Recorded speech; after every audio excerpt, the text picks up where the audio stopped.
Hi guys, I'm Naja. Thank you for tuning into my channel, Get It Got It Good, here on YouTube. Be sure to like and subscribe, and also don't forget to check out my website, www.nisia Carter.com. See you guys later.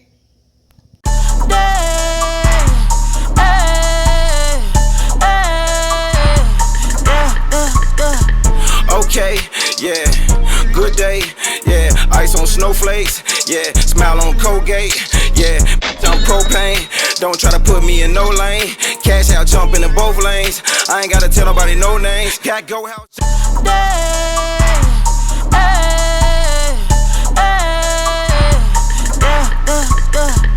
Okay, yeah, good day, yeah, ice on snowflakes, yeah, smile on Colgate, yeah, I'm propane, don't try to put me. Hey everybody, welcome to another edition of Get It Got It Good. I am your host, Naja Wilhite Carter, and today, you guys, we have, I'm gonna say the boss, because that's what your cup says, Vega.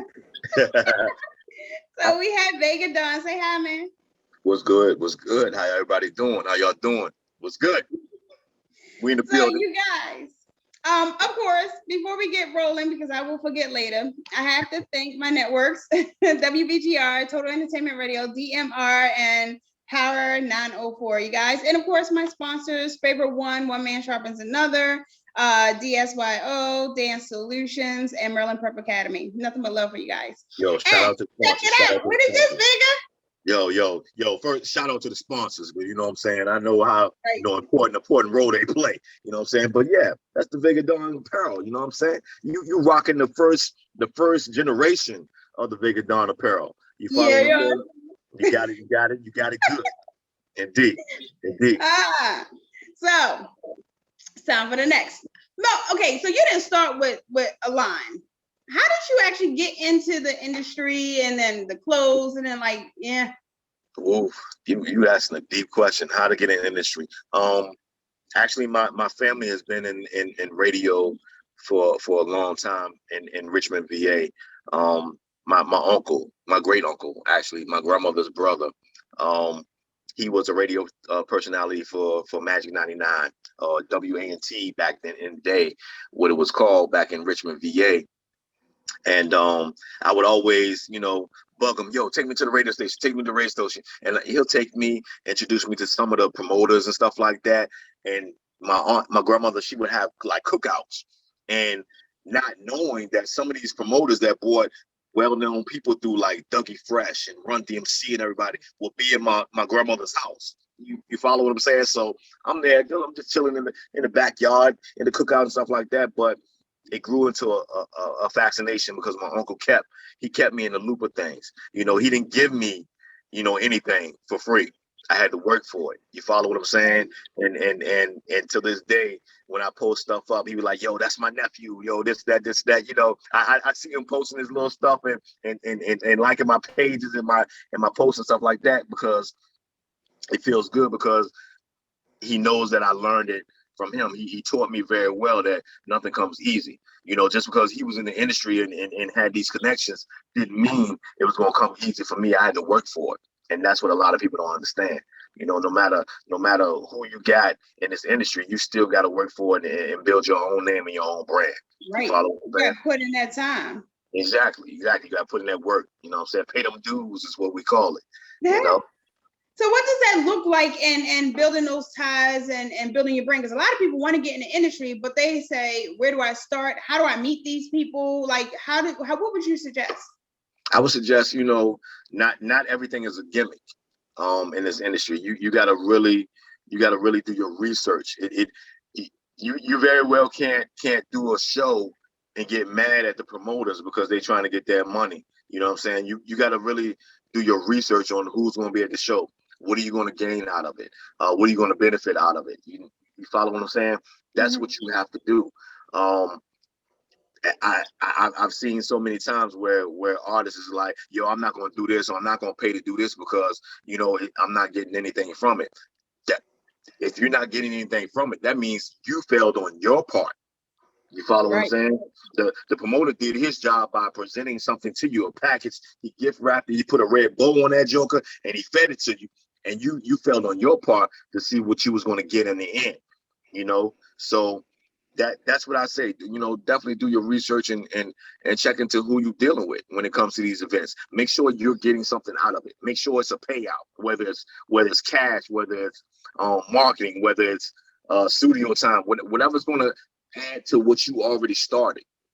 You follow So what I'm you saying? said some great things, because a lot of times people say, oh, I'm not going to make no money. It's not always about money. Sometimes it's about the connections, the people you're going to meet, the people you're going to be exposed to, the people who are going to know your name now that you tied yourself or performed on this platform. You know what I mean? Right. Also, you also said, I don't want to pay to do something. You guys, you got to invest in yourself. Everything is not free, and you're not going to make money from everything. Sometimes you got to pay it forward. Right. You got a lot of artists, they fail to think, because they think on the creative side of the brain. You follow what I'm saying? You got to think about it like this. If you was a business owner and your best friend came to you, or even a neighborhood kid came to you and be like, yo son, pay me $1,500, put me on the show and everything, and I'll go ahead and I'll do my thing.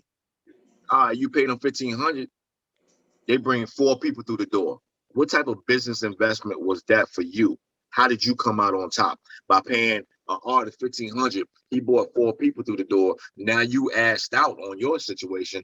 Pardon self for my French, but you left out behind because you done put $1,500 out. You know what I'm saying? For an artist that brought 4 people through the door. What, you charge $10 to get through the door? So you made $40. You charge $20 to get through the door.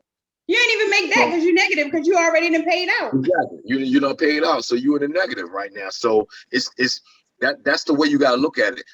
When it comes time for these artists to come up and be like, yo, I need you to pay me to perform. Nobody gets paid to perform if they don't have a buzz. If you don't have a buzz, if your stuff is not being played in major rotation on the radio, if you're not getting booked for major shows or anything like that, and have a following or a fan base that is guaranteed to bring somebody through the door, then guess what? You're not going to get paid. I don't care who you are. I don't care what that promoter told you. I don't care if you're selling tickets. You got to look at it like this. You get some artists, you get some promoters that give artists tickets to sell to their fan base. You can't even get your grandmother or your mother to pay $10 to come see you perform. What makes you think you need to get paid to perform? Right. That's real talk. You follow what I'm saying? So get out that mindset that I'm not going to do this because I'm not getting paid to perform, because you're not going to get that. You're not going to get those residuals until you create a following, until you create a something that's big enough, a movement that's big enough to bring people through the door, that's going to satisfy that promoter, that's going to pay the bartenders, that's going to pay the security, that's going to pay for that venue that night. You're not going to do it. I don't care who you are or who you think you are. You follow what I'm saying? Point blank. Yeah. That goes all over. That's worldwide, So on the management side, is that what you tell people? On the management side, I tell them up front. I tell them what they don't want to hear. You follow what I'm saying? When you tell an artist what he don't want to hear, you know what I'm saying? You tend to give them that viewpoint on reality. You know what I'm saying? Like what they need to work on as an artist. It's not that you got bad management. It's not that you got bad promotion. It's none of that. It's what you need to work on as an artist. What's attractive? Where's your target marketing at? Who are you targeting? What type of people are you attracting to your music? If you're not attracting anybody to your music, then you can cancel Christmas, New Year's, you can cancel Valentine's Day, you can cancel all those holidays. You follow what I'm saying? You need to work on you. The problem is with you. It's not with the promoter or your manager. You follow what I'm saying? So I love this because I'm all about the business behind the business. I'm always telling people you got to know business. It's not just about your talent, because your talent only gets you so far. You got to know how to run it behind it. And part of marketing is, like you said, knowing your audience. What is your audience? What are they attracted to? How do you reach them? Where do you go to reach them? Are you in those spots? How do you do that? So you guys, we have to take a break. We're going to come back and talk more about the business end. Stay with us.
sure to rip them. I guarantee you.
Welcome back, you guys. If you are just joining us, go back and watch the first part because there's a lot of nuggets in that sucker. Because I am sitting here with Vega Don virtually. What's good? What's good? What's good? Salute. See, this is why we should have did this while you're still in Baltimore. I know, right? Instead So of all the times you come through, it's all good. Though. It's all good. I know, right? It's all right. It's all right. We got the connection. We good. Right. So you guys, we were talking about business and knowing the business and not just relying on your talent. Now, that's knowing the business. What would you say about the networking side of the business? How does that work? Does that help, hinder? What would you say? Networking plays a major part. Whether it's whether you're networking with a promoter, a DJ. I would say the main thing that a lot of artists need to get with, don't be afraid to step out your comfort zone and present your material to somebody that you know that can get it out there, whether it's a radio DJ, a radio personality, a club DJ. Get the club DJ to spend it. You know what I'm saying? You might have to throw him a little bit of cash or whatever the case may be, in order for him to spend it doing his set, you know what I'm saying, doing a club. But you get a chance to see the feedback and how people really react to your music. You say, for instance, I'm gonna give you an example. Say, for instance, say you go to Alabama. You got a hot song, it's a club song, banger, you think it's hot. You go ahead and go to Alabama, you connect with the DJ at the club, you go to the club, and you're like, yo, here a couple of dollars, whatever the case may be. And you say, yo, go ahead, put this on. And you sit back. You don't dance to it. You don't pop bottles to it and everything while he's playing it. You sit back and you watch how people respond. If people nodding their heads, if people dancing and they moving to it, you possibly got something going on. You follow what I'm saying? You need to listen to what parts you need to improve on. You follow what I'm saying? That's all a part of networking. That's all a part of research. Exactly. Getting in, seeing how people react. If you put your song on and you look around and ain't nobody doing nothing, they talking to each other, that means you need to go back to the fucking lab and you need to reevaluate what song you want to put the fuck out. Because not every song you go into the studio with is hot. You follow? Right. And that's where a lot of artists go wrong. I had an artist that I work with, they be like, yo, Vega, this shit is hot. And I'll be like, all right, so let's go ahead, do this, and let's push it. 2 weeks later, they back in the studio, they done did another song. Yo, this is the one. And I'll be like, yo, pause. You know what I'm saying? Yo, you just said the one last week was hot. Why don't you stick with that? You know what I'm saying? How can your audience be confident in your music if you're putting out new music every other week? And so nobody that's something new. You follow what I'm saying? And nobody, I can see if somebody knew you, like you're the baby, little baby, Quando Ron, they can do that because they already have a following. People expecting them to put out new music every other week. But if don't nobody know you, you don't spend studio time, hours, everything to put a song together, to put it out, and then 2 weeks later you go back to the same studio, spend some more studio time. to put another song out to say that this song is hotter than a certain. You didn't give that song first time song to marinate.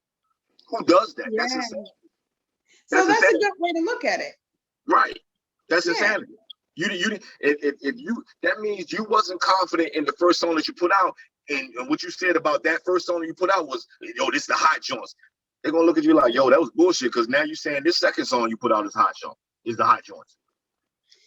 So that's an expensive endeavor. What does that look like for somebody who want to put out music? Studio time, you mentioned, engineering, all of that, marketing. What would it look like to the cost factor to put out one song, do you think? Now it may be a little bit different because we got like, internet Right. and stuff, but on the real, to get it charted and everything, your average song to put out is gonna cost you $60K. wow. That's a lot of money. And that's, you got to think about it. You compete with your Jay-Z's, your Beyonce's that got $1 million budgets behind them from these record labels or their own label or independent label that's putting in major rotation. Where you gonna get on the radio? You follow me? Where you gonna get on the radio if you got somebody that's putting out $400 million for radio rotation to put music in rotation for spins, and you got you complaining about $1,000 budget to put stuff out on the radio? Where you gonna get played at? Please tell me. I mean, look at it once again. It's called music business for a reason. You look at it. If I got a record label such as Sony, Universal, whatever the case may be, that's gonna pay me $400,000 to rotate their artists, you know what I'm saying, whether the artist is hot or not, you got $1,000 that you complaining about spending. Where are you gonna get put in on that rotation? Where you gonna get put in on a playlist?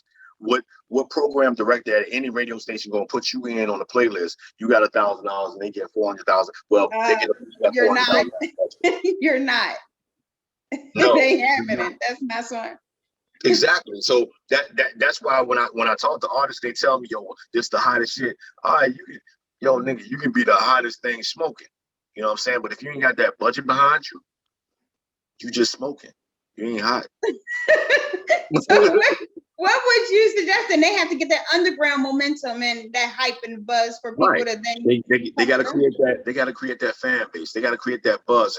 And social media is not the way to create the buzz. That's what they've showed y'all before, and that's where a lot of these artists get that misconception. They see what they see on social media. Yo, young boy NBA, he putting this out. Yo, the baby, he putting this out. Yo, Drake, he putting this out. They can do that because they got those budgets. You can't do the same thing that they doing. You can't. You don't have the budget and the reach. You gotta create your own fan base. Get your peoples together. Create your following. Create a movement. It's a movement that you have to create. You have to create a movement and then take that and try to go forward with it. If you don't have no movement, you're not moving.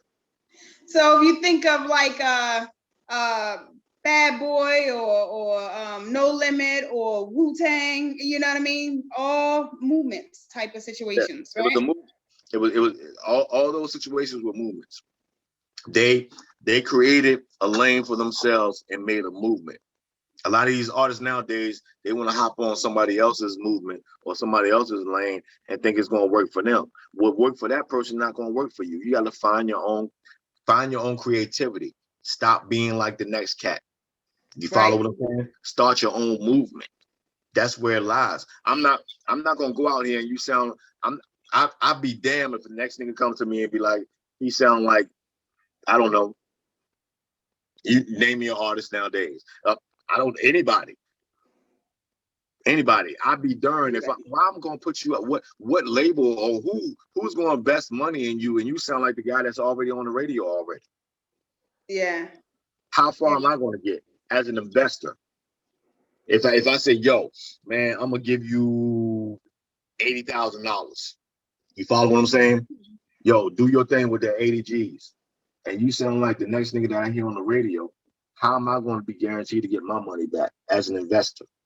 Business. This is business. It has nothing to do with personal beliefs or anything like that, or how you feel about your music, or if I like your music. If it's hot, it's hot. If it's going to move, it's going to move. If I got a lane I can run with it, I'm gonna run with it. If I can't, you just the next cat out here. So speaking of business and all of the knowledge that you have, you guys, I want to dive more into how you actually learned these steps, but we have to take another break, Vega. So you guys stay with us. We'll be right back. Indeed. So we're here today at the Black Gates in the community of Harlem, specifically Foster Projects, to show love to the hood. And Belchez is from this neighborhood. We like to call him the art dad of Harlem because he has been instrumental in the creative lives of so many people that a lot of people know today, and just the community in general. Waz is the one who planted the seed for what the artwork should look like by simply just saying, what would you want to see as a kid if you looked out the window every single day? What would you want to see? What message would you want to put forth? And that changed my whole creative process. This is testament for community.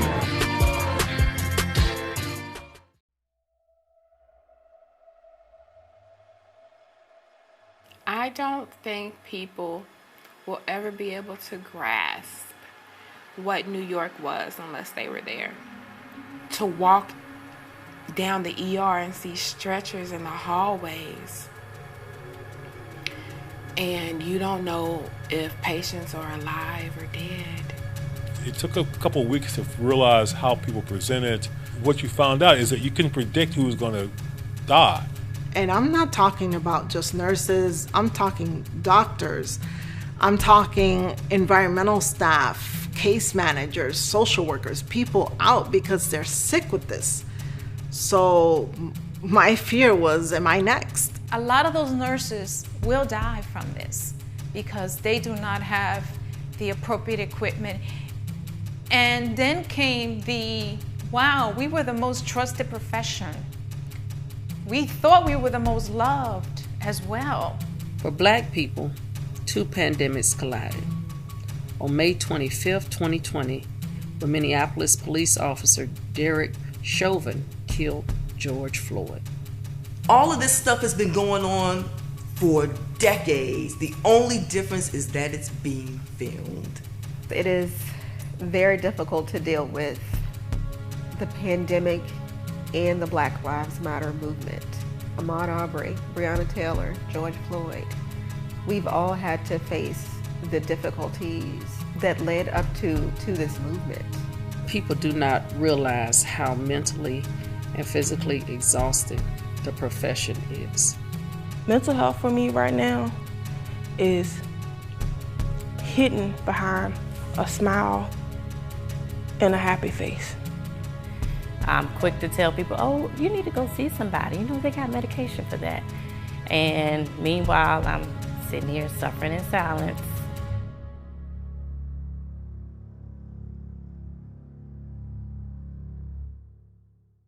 Welcome back, you guys. Okay, so here's the thing.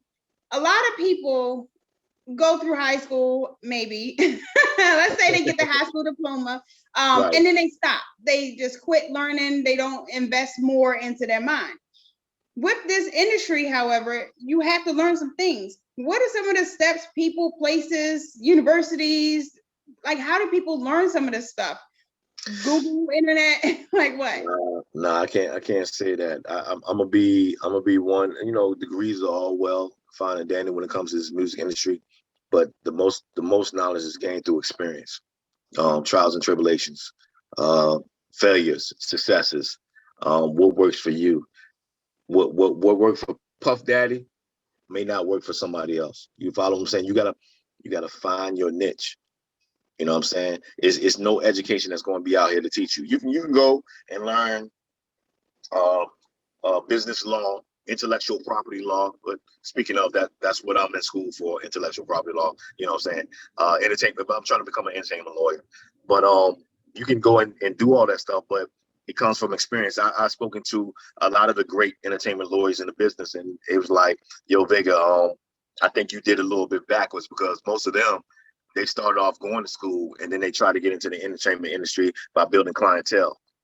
Whereas I've been in the music industry for a long time and now I'm going to school, already have those connections. You follow what I'm saying? So it just depends. You follow what I'm saying? So school is good. I'm not knocking it, but the majority of stuff comes through experience and what you've learned, what you've dealt with. What may work for somebody over here in the East Coast may not work the same out in the West Coast. It's the demographics, where you're at, what's going on. What you got to find that niche. That's where that specific a skill of each individual person sets in.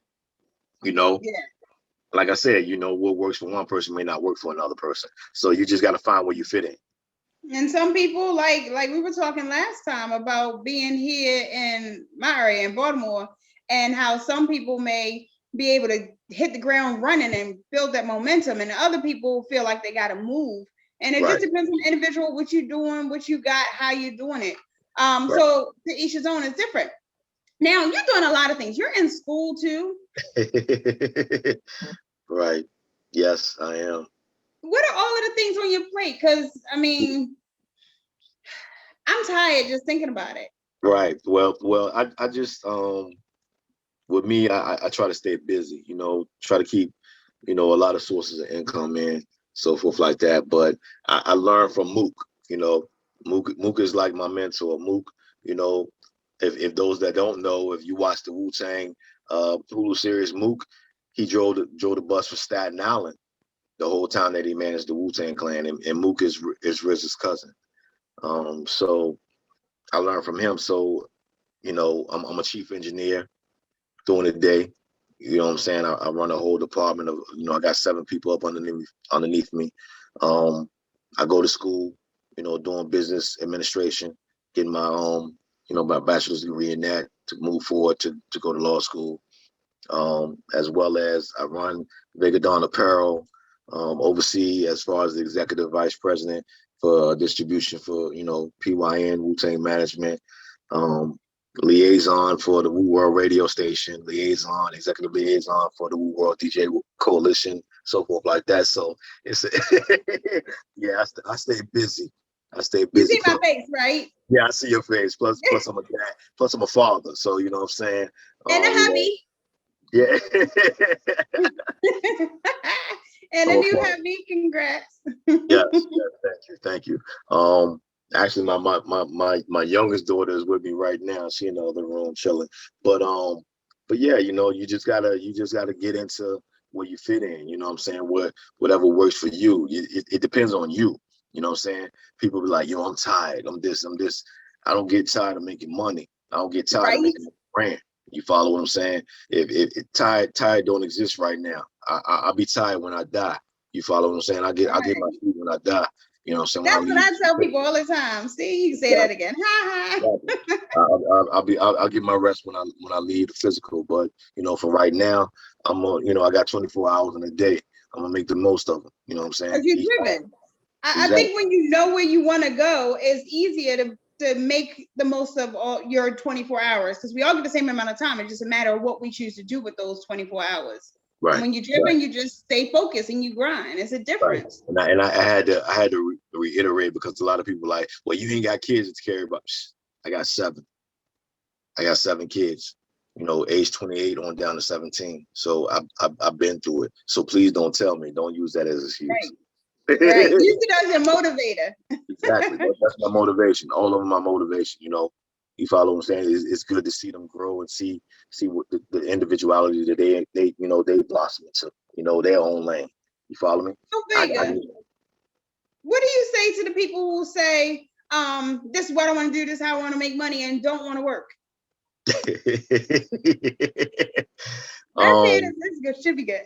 I say, this is what I say. If you can do a 8-hour job, a 9 to 5, or whatever the case may be, look at it as free money. Take that money and build your own. That's what I say. You know what I'm saying? If they're gonna give it to you, if they're gonna have you come in for 8 hours, 10 hours, 12 hours, whatever, go ahead, put some money aside and invest in your own. You follow what I'm saying? I call that free money. It's not free because you're giving your time, but it's free because they're willing to pay you to make their business better. So why not take that money and then invest in yourself and make your own thing better? You follow me? 9 to 5 pays the bills. Everything after that builds your wealth. Exactly. It does. Right. It does. It does. If you got to get 2, 3 jobs, if you know what I'm saying, you gotta get stuck out of that. Telling your kids, yo, go to school, go to college to get a better job than me. Don't tell them, because I guarantee you, these cats out here that own these companies, your Morgans, your Rockefellers, and all them, they didn't tell their kids to go to school to get a better job than them. They told them to go to school to invest and to make what they already started better. You follow what I'm Right, saying? and to get those connections. Yeah. Right. We need to give our kids something to move forward with. You know what I'm saying? Not just when you turn 18, oh, you on your own, you good. Nah, give them something to walk out into this world with, to build on to what you've already started. The best way to start it, you know what I'm saying? Take that money It's that to you build a already got. legacy. Who was I talking to? Exactly. I was talking to somebody. But us as Blacks, as African Americans, like you said, 18, get out. Also, we tend to clown people, and it's going to drive me crazy until I remember who I was talking to. But we tend to clown people if they can speak. Why are you speaking white? If they read, why are you a dork? If they leave their children in the house, oh, you had it easy. Like everything positive that helps build that, generational wealth and that legacy, we tend to clown each other for. You guys got to flip that script. Exactly. Let me tell you something real quick. When I think I was about 22. I didn't even go to college yet. I've been out of high school and everything, and I was doing pest control. You follow what I'm saying? I worked for this pest control company, doing termite inspections. So I went out to Virginia State College. And I just so happened to do a termite inspection for a professor, older Black gentleman and everything. I knocked on the door, I spoke to him and everything, and his first thing was, "Have you been to college?" And I was like, "No." He said, "You speak very well. You pronounce your words very well." And I'm just like, "Well, thank you." And when I walked away, I thought about it for a while. I was like, yo, so does everybody have this impression that just because you're Black, you're supposed to speak a certain way? You know what I'm saying?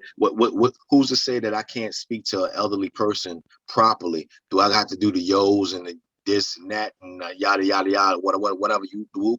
You know what I'm saying? It astounded me, and it made me think that, for certain situations, yeah, you speak a certain way. There's no such thing as talking white. It's speaking correct English. You know what I'm saying? Right.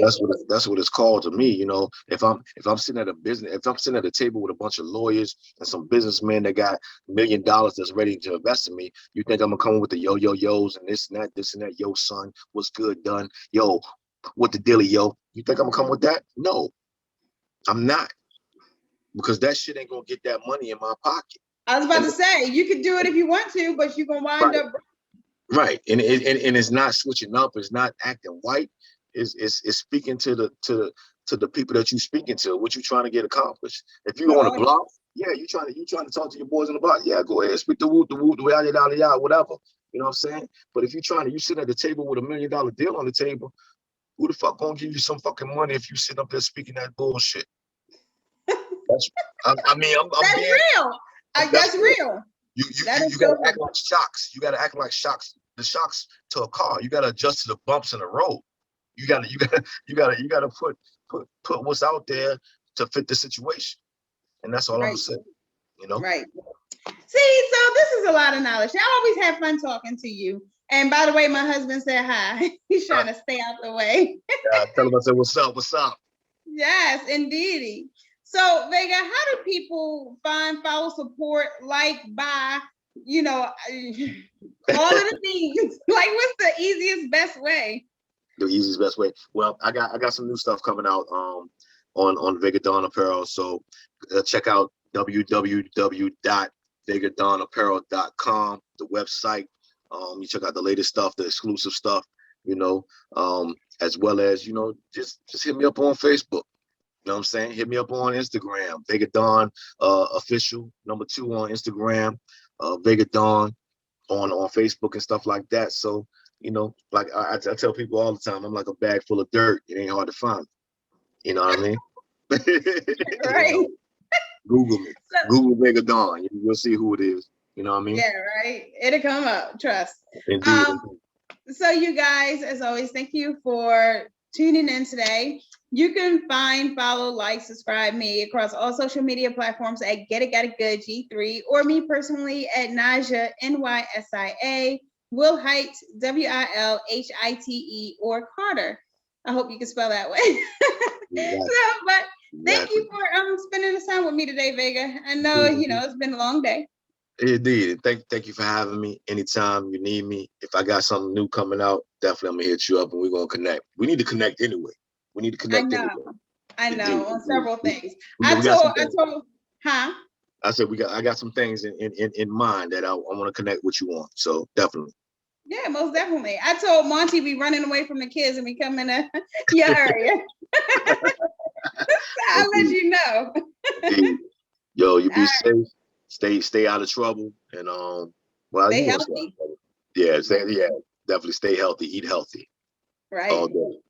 All right, you guys. Nothing but love for y'all. Peace out. Salute. Peace. Who would have thought life would change with each touch and breath that we take? COVID brought mass isolation and a touchless society as our new normal. Fears, tears, sickness, and death. Even science stood still.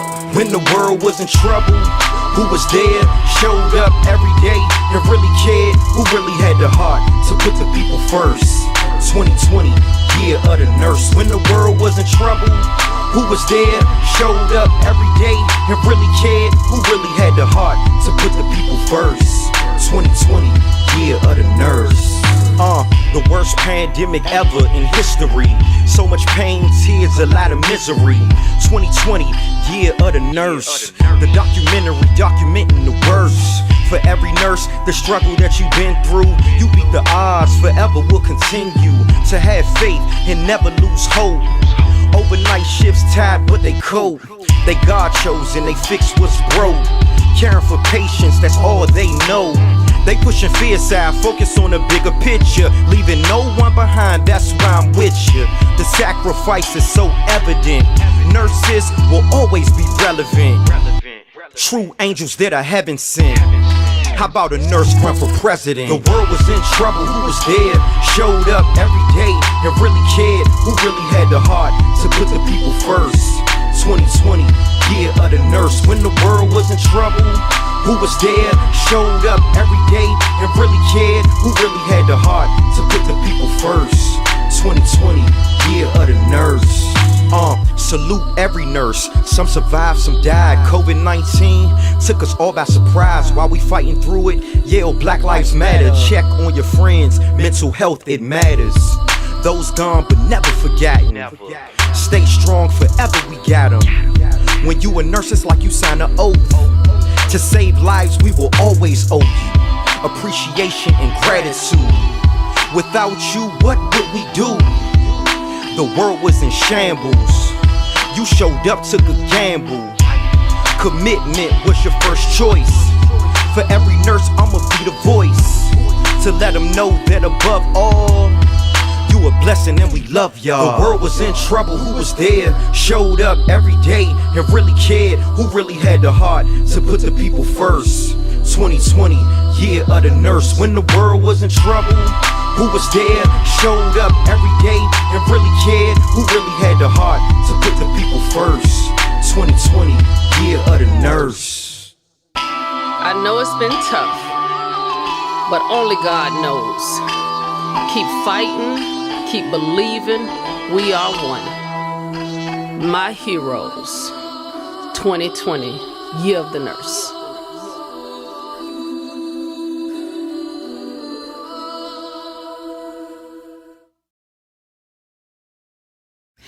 Thanks for watching, you guys. Don't forget to tune in at NajaCarter.com and be sure to like and subscribe this channel.